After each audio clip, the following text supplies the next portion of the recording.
Here is the exact process that we used to grab Uber over 2 months ago. The September 47.5 calls, upwards of 330%. Stick around. I will tell you exactly how we were able to grab it. And if you wait till the end of the video, we're going to be going through a new swing trade idea that we are just starting to buy today. All right, if you like this type of content, please like and subscribe. It does help the channel. Without further ado, let's go through Uber. Here is what we were looking at today. As you can see, if you've been following any of our content, we love buying these one area breakouts on these Fibonacci extensions. They're horizontal resistance areas. We split the chart in half. We said, listen, above 36.75, we want to own this thing. It looks really good. We stuck a Fibonacci extension off that, range low to range high, and we got a 47.5 as a price target. Everything was making sense, and so we took it. If we actually go and look at the original play, here it is. You can see here, May 12th, we opened it up. At least we tweeted about it on May 12th. We may have opened it up a day before or a day after. We said Uber continues to be interesting above 36.75. It's trading above its listing price. Remember, I was just talking about we wanted to cut the chart in half.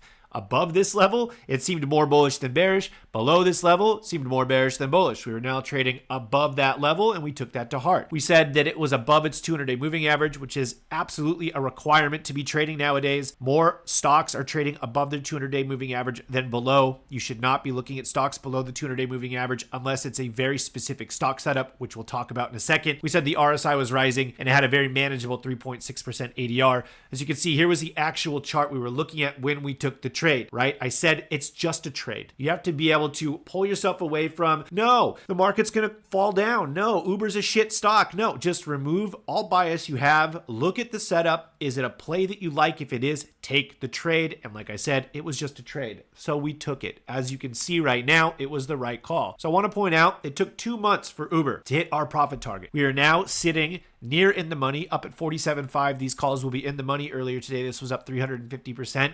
This is a free position. I closed half of this position at 100% the first time Uber got up here, somewhere around here. It allowed me to hold the rest of the position through the entire move.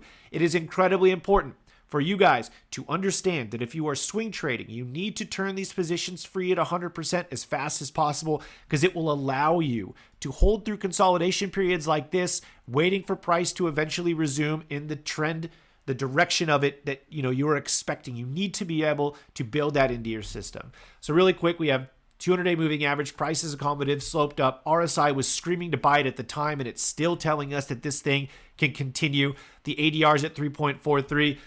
Guys, this is a free trade in the money, 47.5, currently up over 300%, and there's no reason to close it. That's the best part. We chipped some contracts off today. This is our price target, so we're chipping some off. It's free. We are now locking in some profits, and we're going to let the last portion of the position here continue in the direction of the underlying trend. These are Septembers. We have 2 months worth of expiration still left on these. It would be a disservice to yourself as a trader to close the entire position, because we just don't know how far this trend can go. Is 47.5 the absolute peak here? It's probably not, but based off of math and the original price target that we were looking at, this is the area that we originally agreed on that we were going to take some profit. So the last portion of the trade still going to continue.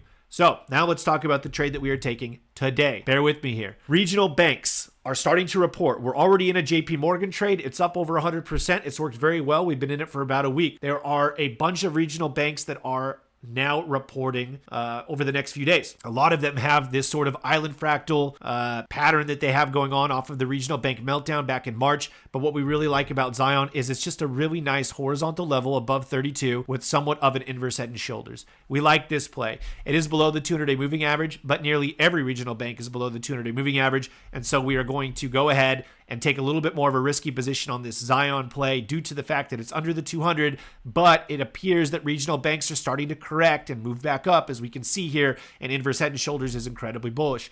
4.3 ADR. We have very low volume above that $32 area, which we absolutely love to long above. If there's very little volume on the way down, we expect very little volume on the way up. RSI has been coasting above the 50 all the way back through the middle of May. That's more than a month, almost 2 months now. This market has basically screamed, we want to own Zion. We don't want to sell it. We are taking that to heart. Now, there is an earnings catalyst tomorrow morning. This is not the only regional bank that's reporting tomorrow, but it is one that could potentially obviously hit the contracts in either direction very hard. We have no idea which way earnings is going to play. We don't know if it's going to pop up or if it's not. So understand that you are taking a little bit more of a risk here, but we do want to own this above 32 bucks, and we are currently trading above $32, so we took it. Let's actually look at the play on the chain.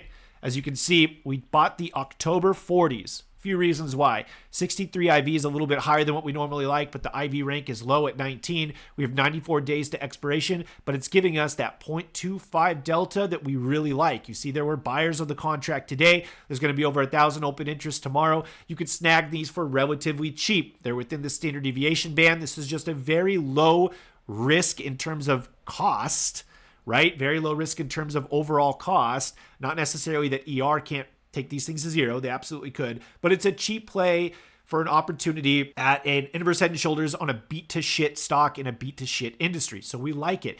If you do want to reduce the risk, you can call debit spread these, the 40-42-5s. You can further reduce your cost basis to $30.